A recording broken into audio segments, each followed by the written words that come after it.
আমি আমার পোলারে দিনই শিক্ষা দেই নাই। আমি আমার পোলারে বড় করণের লাইগা খালি পড়ালেখাই করাইছি, দিনই শিক্ষা দেই নাই, আখলাকের শিক্ষা দেই নাই। 10-12টা কোচিং করাইছি, টিচার রেখা পড়াইছি, স্কুলে নিছি, মাদ্রাসায় নেই নাই, কোরআনের শিক্ষা তারে দেই নাই। এর লিগেই আমার কপালে এই পরিণাম। আজকে বৃদ্ধাশ্রমের লিগেই আমার কপালে জুটছে। যদি আল্লাহ শিক্ষা দিতাম তাইলে তাইলে আজকে আমার এই অবস্থা হইতো না। জীবনে কোনোদিন দেখছেন কোন আলেম গো বাপ মা বৃদ্ধাশ্রমে গেছে? যায় নাই। কোন আলেমের বাপ মা বৃদ্ধাশ্রমে যায় না।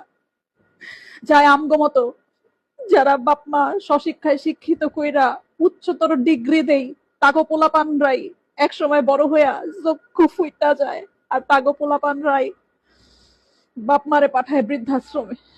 আর নাইলে সুদূরে গিয়া বইসা থাকে, বাপ মার খেয়াল রাখে না, খালি নিজেরটা বুঝে।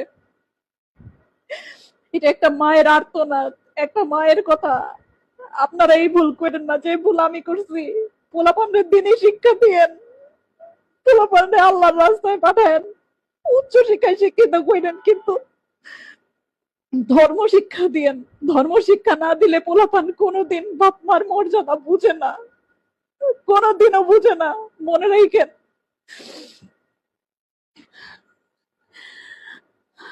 এই বুড়া বয়সে এখন বৃদ্ধাশ্রমে আইছি।